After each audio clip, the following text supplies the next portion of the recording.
Your inner dialogue has more power than 1,000 outside telling you who you are. Have you ever considered that the person you've become might not be the person you were meant to be?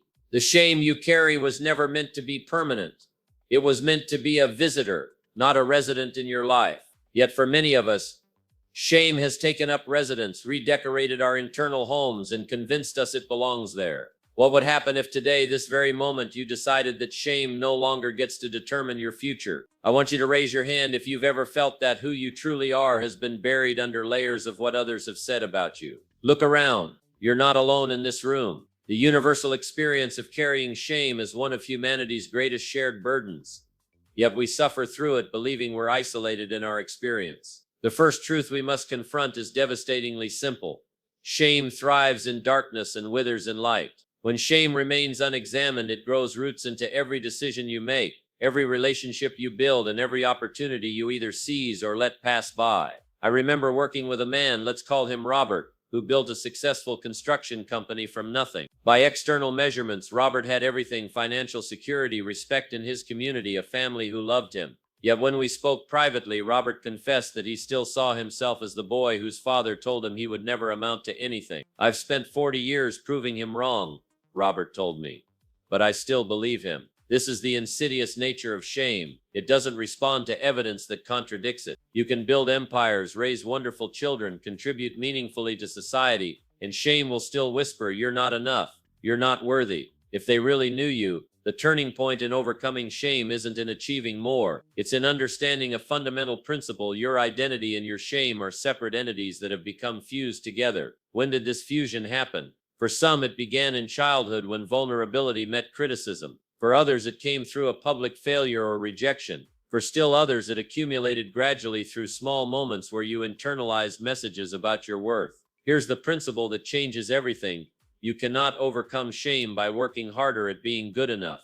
You overcome shame by separating it from your identity entirely. Think about this: a key cannot unlock a door if it doesn't match the lock. Similarly, the solution to shame doesn't match the problem if we're trying to earn our way out of it. I want you to consider something. What if shame isn't actually about you at all? What if shame is simply information about the expectations, values, and limitations of the people and culture around you? This distinction between who you are and the shame you carry is where transformation begins. I watched this principle transform a woman named Sarah. As a young attorney, Sarah made a significant error in a high-profile case. The mistake wasn't malicious, it was an oversight anyone could have made, but it had consequences. Her firm didn't fire her, but the whispers began. Her colleagues trusted her less. She was passed over for important cases. For 3 years, Sarah internalized this experience. She became overly cautious, second-guessing every decision. She worked longer hours than anyone else, trying to compensate for what she perceived as a fundamental flaw in herself. When I asked Sarah to describe herself, every word she used connected back to that mistake. "I'm careless," she said. "I miss things. I can't be trusted with important matters." The turning point for Sarah wasn't working harder. It was the moment she separated the event from her identity. "I made a mistake," she began saying instead. "That event happened, but it is not who I am." This simple but profound shift from "I am a mistake" to "I made a mistake" began her journey back to herself. Your capacity to make this distinction determines whether shame will control your life or whether you will control it. The ability to say, "That happened to me, but it does not define me," is the first step toward reclaiming your identity. Now I want to introduce you to the 4 levels of awareness that precede transformation. Without moving through these levels, any change will be temporary at best, harmful at worst. The first level is unconscious shame. At this level, you don't recognize shame's influence on your choices. You simply respond to life from the identity shame has constructed for you. Perhaps you avoid opportunities that would expose you to potential failure. Perhaps you sabotage relationships before others can reject you. Perhaps you overachieve, trying to outrun a sense of inadequacy that follows you everywhere. The second level is conscious shame. Here you become aware of shame's presence, but you still believe its messages. You know you feel unworthy, but you believe this feeling reflects reality. The third level is conscious questioning. This is where transformation begins in earnest. You start to ask, is this true? Must I believe this? Where did this message come from? Does it serve me? The fourth level is conscious reconstruction. Having questioned shame's authority, you begin deliberately constructing an identity based on truth rather than fear. You choose your values. You set boundaries. Where are you in this progression? Raise your hand if you're at level 1, living from unconscious shame. Level 2, aware but believing. Level 3, questioning. Level 4, reconstructing. Wherever you are in this journey, understand that movement between these levels doesn't happen accidentally. It requires intentional focus. Consider this principle: the quality of your life is determined by the quality of your questions. When shame speaks, it makes statements: you're not enough. You'll always be this way. That mistake proves who you really are. The antidote is asking better questions. According to whom am I not enough? What evidence do I have that people cannot change? Does a single action really reveal the entirety of who I am? Questions open doors that statements keep locked. Let me share with you the story of Marcus, a middle-aged teacher who carried the shame of growing up in poverty. Though he'd built a comfortable life, shame followed him into every store, every restaurant, every parent-teacher conference. I constantly feel like an imposter, he told me, like someone will discover I don't belong and ask me to leave. Marcus's transformation began when he started questioning the of shame. When shame said, "You don't belong here," Marcus learned to ask, "Why not? Who determines where I belong?" When shame said, "They'll discover you're a fraud," Marcus asked, "What exactly am I pretending to be that I'm not?" These questions created space between Marcus and his shame. In that space, he found himself. The self that existed before shame attached itself to his identity. This brings us to an important truth. Reclaiming your identity isn't about creating something new. It's about returning to what was always there. Underneath layers of shame lies your authentic self, your natural curiosity, creativity, compassion, and courage. These qualities didn't disappear. They were covered. The work is in the uncovering. I want you to close your eyes for a moment. Think back to a time before shame became pronounced in your life, perhaps as a very young child, or perhaps in moments when you felt completely accepted. How did you move through the world? What qualities emerged naturally? What did you love? What sparked your curiosity? What made you lose track of time? The answers to these questions contain clues to your authentic identity, the self that exists independent of shame. Now let's address the practical question: how do you begin separating shame from identity? First, you must recognize shame's language. Shame speaks in absolutes. Always, never, everyone, no one. You always mess up. You'll never change. Everyone can see your flaws. No one would accept you if they knew the truth. Truth, by contrast, speaks with nuance. It acknowledges complexity and context. It allows for growth and change. It recognizes that humans are multidimensional. Start noticing when shame speaks in your life. Write down its exact phrases. Then ask, is this absolutely true? Would I say this to someone I love? What evidence contradicts this belief? Second, examine the origins of your shame. Whose do you hear when shame speaks? What incidents crystallize shame into a permanent fixture in your life? Understanding where shame came from helps you recognize that it was installed, not inherent. Third, practice self-compassion. Research consistently shows that self-compassion, not self-esteem, is the antidote to shame. Self-esteem says, I must be special and above average to be worthy. Self-compassion says, I am human, imperfect, and worthy of kindness, just like everyone else. When you make a mistake, practice speaking to yourself as you would to a good friend. This isn't about excusing poor choices. It's about maintaining your dignity while learning from experience. Fourth, bring shame into the light through selective sharing. Shame cannot survive empathy. When we share our shame with someone who responds with understanding rather than judgment,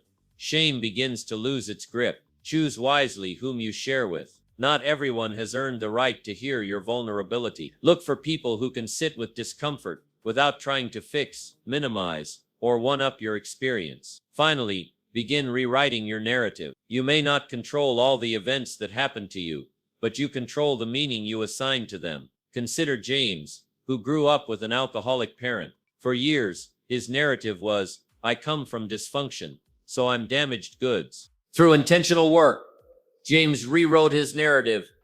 I developed extraordinary resilience by navigating a challenging childhood. I learned to read people's emotions, to adapt to unpredictable situations, and to find stability within myself when it wasn't available in my environment.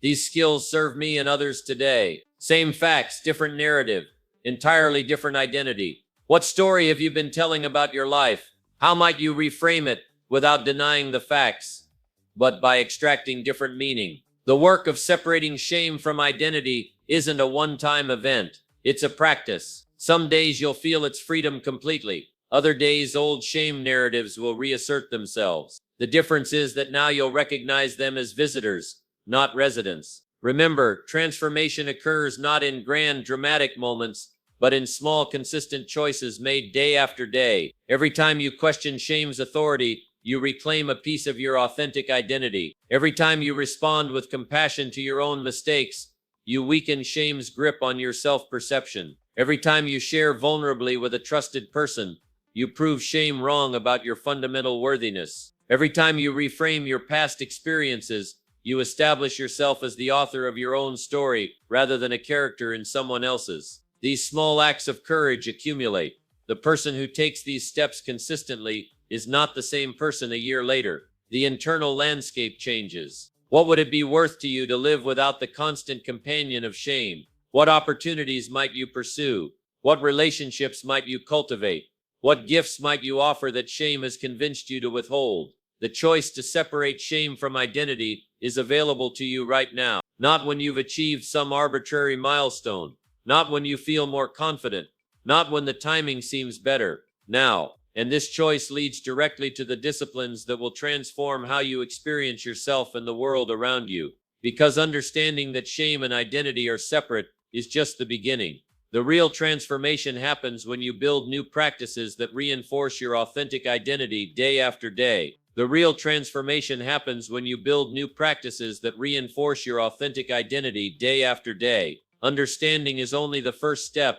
Application is where your life actually changes. In nature, an oak tree doesn't grow overnight. It develops through seasons, weathering storms, reaching towards sunlight, extending roots deeper with each passing year. Your authentic identity emerges the same way, through consistent practices applied across seasons. What season are you in right now? Are you in winter, where progress seems dormant but critical root development is happening beneath the surface? Are you in spring, where new growth appears fragile but full of potential? Summer, where your efforts produce visible fruit? Or autumn, where you're releasing what no longer serves you? Recognizing your current season helps you apply the right disciplines at the right time. The work looks different in each season, but the principles remain constant. I've observed thousands of people move from shame-based identities to authentic living. Those who sustain transformation share 5 daily disciplines that reshape their self-concept.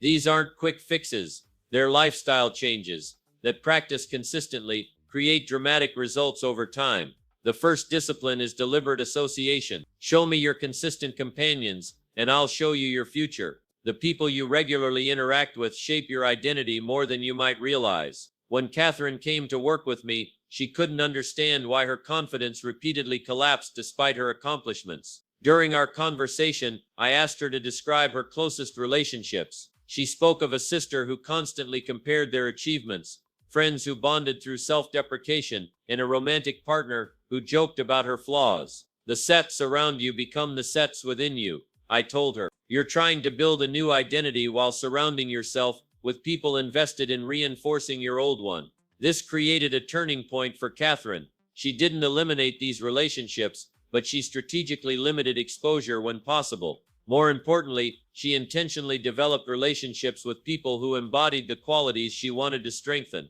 Within 6 months, Catherine's internal dialogue had shifted dramatically. I realized I had been swimming upstream, she told me. Now I'm surrounded by people who naturally see me the way I'm learning to see myself. Who are the 5 people you spend the most time with? Are they people who reinforce shame or help you move beyond it? Do they speak to your potential or keep you tethered to past limitations? These aren't judgments about these individuals. They're strategic questions about the environment most conducive to your growth. The second discipline is intentional input. What enters your mind shapes how you think. The books you read, conversations you engage in, programs you watch, all of these influence your self-concept. James Allen wrote, "A person is literally what they think about all day long. If your mental diet consists primarily of content that reinforces superficial values, comparison, or impossible standards, your authentic identity remains buried under these influences. Start monitoring what information you consume. Does it expand or limit your sense of possibility? Does it connect you with your humanity or separate you from it? Does it highlight what's wrong with you or illuminate what's right? Then deliberately choose input that reinforces your authentic identity. Read biographies of people who overcame significant obstacles. Study fields that fascinate you. Engage with ideas that challenge you to grow. Listen to messages that remind you of fundamental human worth, yours and others." The third discipline is language reconstruction. The words you use, especially in self-talk, either reinforce shame or dissolve it. Consider the difference between saying "I'm an anxious person" versus "I'm experiencing anxiety right now." The first fuses anxiety with identity. The second creates separation between you and a temporary emotional state. Or consider "I failed" versus "that approach didn't work." One defines you by an outcome.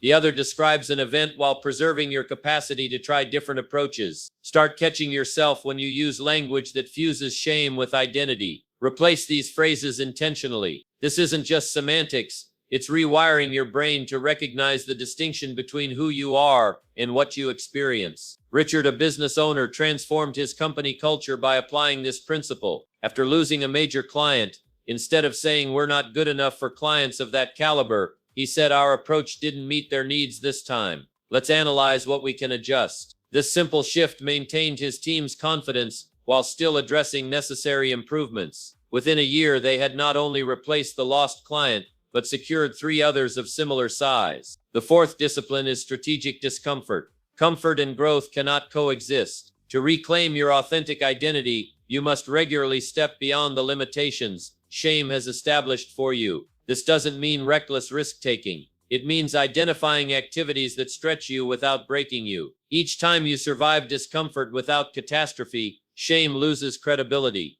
Teresa had internalized shame around public speaking after being criticized by a teacher in 6th grade. Though now an accomplished researcher, she avoided sharing her work in person whenever possible. Her strategic discomfort plan began with speaking to 3 supportive colleagues. She gradually increased the audience size and decreased their familiarity. Within 8 months, she presented at a national conference. "The shame still speaks," Teresa told me, "but it's no longer in charge. Every time I speak publicly and survive, even thrive, that gets quieter." What areas of discomfort is shame steering you away from? What small strategic step could you take that would challenge shame's narrative without overwhelming your current capacity? The fifth discipline is measurable contribution. Shame convinces us we have nothing valuable to offer. Concrete contribution proves this false. I'm not talking about achievement for achievement's sake. I'm talking about using your specific strengths and experiences to improve conditions for others. Michael carried shame from academic struggles in his youth. Though he'd built a successful career as a craftsman, he still saw himself as not smart enough in many contexts. When a local youth program needed mentors for students struggling in traditional education, Michael reluctantly volunteered. Teaching young people to work with their hands and seeing their pride in creating tangible objects transformed Michael's self-perception. "I realized I wasn't less intelligent, just differently intelligent," he told me. "Watching these kids light up when they build something makes me wish someone had done the same for me." Contributing in areas connected to your personal struggles is particularly transformative. It converts shame's deficits into assets. These 5 disciplines, deliberate association, intentional input, language reconstruction, strategic discomfort, and measurable contribution, create an environment where shame cannot survive and authentic identity naturally emerges. But these disciplines don't exist in isolation. They work together, reinforcing each other in a positive cycle. Your growth follows a predictable pattern. New input changes your thinking. New thinking changes your language. New language changes your actions. New actions change your results. New results change your identity. New identity makes you receptive to different input, and the cycle continues upward. I want to emphasize this truth. Change happens gradually, then suddenly, There will be days when practicing these disciplines feels like pushing a boulder uphill with minimal progress. Then suddenly, you'll realize the boulder is rolling downhill with momentum you didn't anticipate. Consider Robert, who carried shame from childhood poverty. For months, he practiced these disciplines with little apparent change in his fundamental beliefs about himself. Then one morning, during a high-stakes business negotiation, he realized he felt completely at ease. No imposter syndrome, no compensatory behaviors, no inner questioning his right to be there. It wasn't that I consciously thought about my worth, he told me. It was that I wasn't thinking about it at all. I was simply present, engaged in the work itself. This is the paradoxical result of consistent practice. What once required constant attention eventually becomes automatic. Your authentic identity, initially requiring deliberate cultivation, becomes your natural state. But what happens when you hit plateaus in this journey? Because you will. Every meaningful transformation includes periods where progress seems stalled. During plateaus, most people make one of two mistakes. They either abandon their disciplines, assuming they're no longer effective, or they redouble efforts without adjusting their approach, creating burnout. The wiser response is to recognize plateaus as integration periods. Your conscious mind may have accepted new perspectives, but your subconscious needs time to reorganize around them. Continuing your disciplines during plateaus, perhaps with slight modifications, allows this integration to occur. Jennifer hit such a plateau 6 months into her identity work. Despite practicing all 5 disciplines, she felt stuck in old patterns of shame-based thinking. Rather than abandoning her practices, she adjusted her approach. She added specific visualization to her morning routine, mentally rehearsing situations from her authentic identity rather than her shame-based patterns. This small adjustment helped her break through the plateau. What's essential during plateaus is distinguishing between the discipline itself and your emotional response to it. You might not feel immediate benefits, but the practice itself is still working beneath the surface. Now let's address another reality of transformation: backsliding. There will be days when old shame narratives return with unexpected force. You'll wonder if any progress was real. This is normal. The difference is that now you recognize these narratives as weather patterns passing through your awareness, not declarations of truth about your identity. When you notice yourself sliding back into shame-based thinking, avoid the secondary shame of "I should be beyond this by now." Instead, return to your disciplines with self-compassion. Small steps forward after backsliding often yield surprising momentum. This brings us to perhaps the most important principle of transformation: emotional healing follows action, not the other way around. Many people wait to feel confident before acting confidently, to feel worthy before setting boundaries, to feel established before contributing significantly. This gets the sequence backward. Action precedes emotional shift in almost every case. Caroline wanted to establish a nonprofit, but felt paralyzed by shame around her credentials. "I'm not qualified," she told me. "I need more education, more connections, more proof that I can do this." I asked her to list 3 small actions she could take regardless of how she felt. She reluctantly agreed to research similar organizations, draft a 1-page concept, and speak with one potential supporter. These actions didn't immediately erase her doubt, but they created evidence that contradicted her shame narrative. Each completed step demonstrated capacity her shame denied she possessed. 2 years later, Caroline's organization serves hundreds of families. "I still have moments of doubt," she told me, "but I've built so much evidence against those doubts that they're easier to recognize as old stories, not current reality." Your transformation will follow a similar path. Action first, emotional alignment later. This isn't about forcing or faking. It's about creating conditions where your authentic identity can emerge through concrete experience rather than theoretical understanding. Perhaps you're wondering, how long does this transformation take? When will I feel completely free from shame's influence? The honest answer is that transformation isn't a destination, but an ongoing process. The goal isn't to eliminate every trace of shame, but to change your relationship with it, from controlling influence to occasional visitor. Most people notice significant shifts within 3 to 6 months of consistent practice. The of shame doesn't disappear entirely, but its authority diminishes. You recognize it more quickly, question it more readily, and recover from its visits more rapidly. Complete transformation takes longer, often years of continued practice. But unlike the beginning stages, which require deliberate focus, later stages integrate naturally into how you live. Think of learning to drive.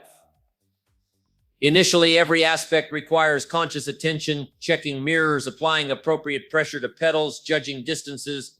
Eventually, these actions become so integrated that you drive while carrying on conversations or thinking about other matters entirely. Your relationship with your authentic identity follows the same progression. What begins as deliberate practice becomes your natural way of being. This doesn't mean you'll never encounter shame again. It means you'll have transformed your response to it. Instead of being defined by shame, you'll see it as information about cultural expectations, about others' projections, about your own areas for growth. The ultimate freedom isn't never hearing shames. It's no longer believing that defines who you are. As we transition to discussing the patterns of human transformation and how reclaimed identity becomes your greatest contribution, remember this: the disciplines you've implemented aren't just changing your relationship with yourself. They're changing how you interact with every person, opportunity, and challenge in your life. The disciplines you've implemented aren't just changing your relationship with yourself. They're changing how you interact with every person, opportunity, and challenge in your life. And as these changes become integrated into your daily existence, you enter the realm of mastery, where what once required conscious effort now flows naturally from who you've become. The patterns of human transformation follow predictable cycles. Understanding these patterns gives you tremendous advantage as you continue reclaiming your identity and building your legacy. First, recognize that transformation never proceeds in a straight line. It moves in spirals. You'll revisit similar challenges at different levels of development. What once devastated you becomes manageable.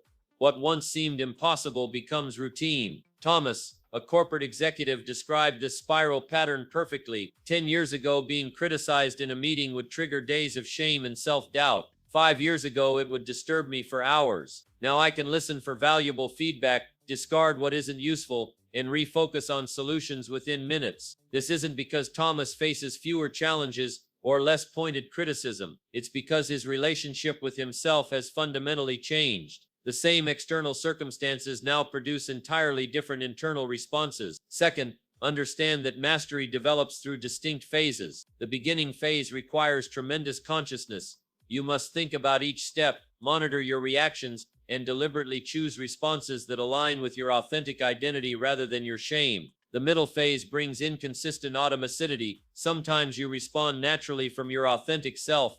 Other times you catch yourself sliding into old patterns. The mastery phase establishes new defaults. Your natural response becomes the one aligned with your authentic identity. You still have awareness of shame when it appears, but it no longer hijacks your behavior without your consent.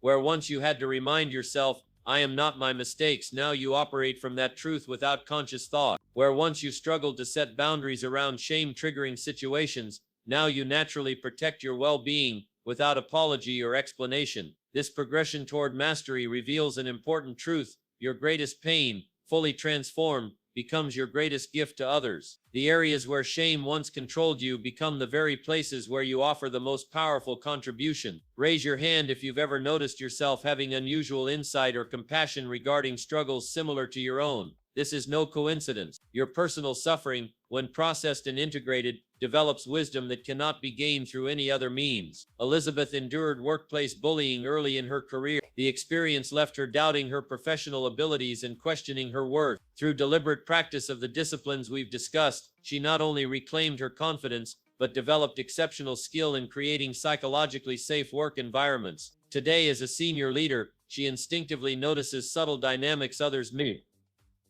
The employee whose ideas are consistently interrupted, the team member whose contributions go unacknowledged, the patterns of exclusion that happen beneath the surface of professional interaction. What was once her greatest vulnerability has become her greatest strength. The same sensitivity that made her susceptible to bullying now makes her an extraordinarily effective advocate and culture builder. Your shame, fully transformed, creates similar opportunities. The specific struggles you've overcome equip you with unique perspective. No one can contribute exactly what you can, in exactly the way you can. This brings us to the framework for eliminating self-sabotage permanently, because even as you progress toward mastery, you'll encounter moments where something in you seems determined to undermine your growth. Understanding this resistance is essential to moving beyond it. Self-sabotage isn't random. It follows specific patterns and emerges for specific reasons. The three most common forms are procrastination, perfectionism, and problem magnification. Procrastination occurs when part of you resists moving beyond familiar limitations, even painful ones. When you delay actions that would reinforce your authentic identity, ask yourself, what identity is at risk if I succeed? What role or narrative am I protecting by not moving forward? Michael repeatedly postponed launching his business despite completing all necessary preparations. When we explored his resistance, he realized success would contradict his family's narrative that people like us don't rise above our station. Though consciously he rejected this limiting belief, part of him still feared the family disconnection that might come with visibly outgrowing their expectations. Naming this fear allowed Michael to address it directly, to plan for maintaining important relationships while still pursuing his authentic path. Perfectionism appears productive, but actually prevents completion. When nothing is ever good enough to share, implement, or consider finished, ask yourself, what am I avoiding by keeping this perpetually in progress? What vulnerability am I preventing by never reaching the point of external feedback? Eleanor, a talented writer, had numerous half-finished manuscripts. I need to get them exactly right before anyone sees them, she insisted. Further exploration revealed that exactly right was a moving target that ensured her work and by extension herself would never face potential rejection.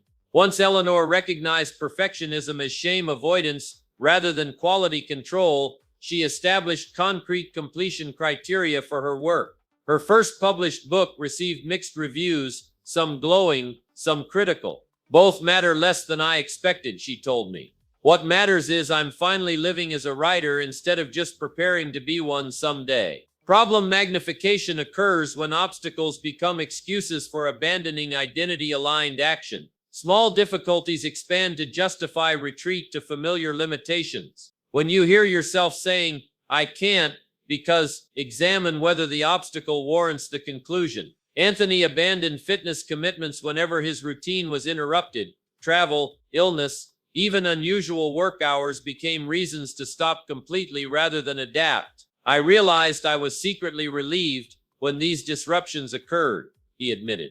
They gave me permission to retreat to familiar territory. Learning to distinguish genuine obstacles from unconscious exit strategies allowed Anthony to maintain consistency through life's inevitable disruptions. Addressing these self-sabotage patterns brings us to a crucial distinction: the difference between temporary motivation and lasting change. Motivation focuses on feeling, generating enough emotional energy to take action. This approach works short-term but falters when emotions naturally fluctuate.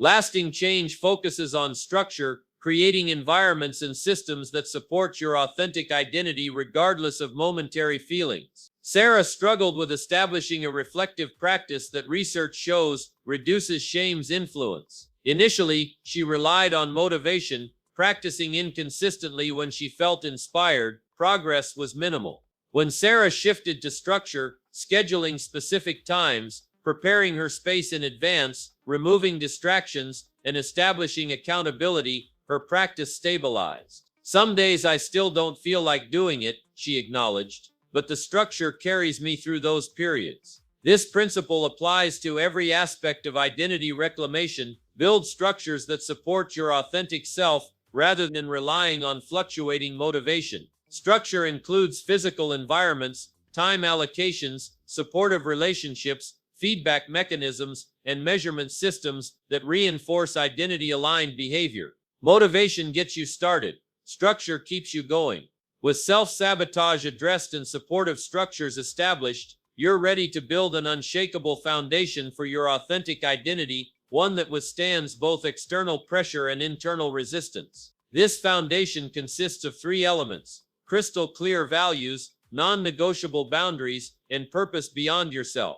Values provide decision-making filters that simplify countless daily choices. When you know what matters most to you, what principles you're unwilling to compromise, options that violate these values stop appearing viable, regardless of their apparent benefits. William carried shame from past financial struggles that led him to prioritize monetary considerations above all else. Through values clarification, he recognized that while financial stability mattered, integrity, family connection, and meaningful contribution ranked higher. This clarity allowed William to decline a lucrative opportunity that would have required misleading customers. Where once shame would have driven him to prove his worth through financial achievement at any cost, his reclaimed identity operated from integrated values. The strangest part was how simple the decision became, William noted. When I was clear on my values, the right choice was obvious. Boundaries establish what you will and won't accept from others and from yourself. They're not punitive or controlling, they're clarifying. They demonstrate that you value yourself enough to protect your well-being.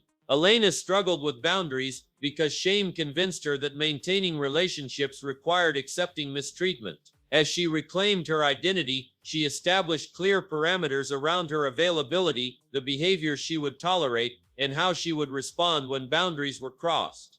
I expected people to resist or leave, Elena shared. Instead, most relationships improved because expectations were clear. The few that couldn't accommodate basic respect were relationships I was better without. Purpose beyond yourself connects your individual growth to contribution larger than personal achievement. It answers the question, why does overcoming my shame matter beyond my own comfort? Roger found purpose working with young men navigating challenges similar to those that once filled him with shame. When I see them recognizing their worth despite mistakes or limitations, it reinforces my own journey, he explained. My transformation isn't just for me, it's for everyone my life touches. This threefold foundation, values, boundaries, and purpose, stabilizes your authentic identity through life's inevitable challenges. You're no longer easily knocked off center because you've built from the inside out. Now let me ask you a question that often reveals remaining areas for growth. What aspect of yourself do you hesitate to reveal to others? Your answer indicates where shame still exerts influence, where you believe some part of your authentic self remains unacceptable or unworthy of inclusion. Full integration involves bringing these shadowed aspects into the light, not by displaying them inappropriately, but by accepting them as parts of your humanity rather than defects in your worth. Integration leads to the 7 questions that reveal your true purpose. These questions, answered honestly, illuminate the unique contribution your reclaimed identity offers the world. What experiences have shaped you most profoundly? Both painful and positive experiences contain clues to your purpose. What do you notice that others often miss? Your natural attunement reveals areas where you're uniquely equipped to contribute. When do you lose track of time? Activities that create flow states often align with your authentic gifts. What problems do you solve intuitively while others struggle? Your natural abilities point toward purposeful contribution. What injustice or suffering moves you to action? Your strongest emotional responses often indicate where your contribution is most needed. What knowledge or wisdom have you gained at significant cost? Your hard-won insights likely form the core of your contribution. Whom do you feel naturally drawn to serve? The people you most easily connect with often represent those who would benefit most from your contribution. These questions reveal patterns that, taken together, outline the shape of your purpose. Not a single occupation or role, but a consistent theme of contribution that can express itself through various channels throughout your life. For some, purpose manifests as inspiring others through creative expression. For others, it appears as solving complex problems that improve conditions for many. For still others, it emerges as walking alongside individuals during their most vulnerable moments. Your purpose isn't something you invent, it's something you uncover as you remove the layers of shame that have obscured your authentic identity. As mastery develops and purpose clarifies, you establish daily disciplines that maintain extraordinary results with minimal conscious effort. These aren't the strenuous practices of early transformation. They're the refined habits that sustain your authentic identity with increasing ease. The first is environmental design, continuously adjusting your surroundings to support your authentic self rather than your shame-based patterns. This includes physical spaces, relationship boundaries, information sources, and time allocations. The second is regular recalibration, periodically assessing whether your current activities align with your values and purpose. As shame's influence diminishes, this becomes less about avoiding regression and more about optimizing contribution. The third is intentional discomfort, deliberately seeking growth challenges that expand your capacity for authentic living. Where early stage discomfort focused on proving shame wrong, mastery level discomfort focuses on expressing your authentic self more fully. The fourth is community cultivation, building connections with others committed to living from authentic identity rather than shame. These relationships provide both support and challenge as you continue growing. The fifth is legacy consideration, making choices with awareness of their long-term impact. How will your actions today shape not only your life, but the lives your life touches?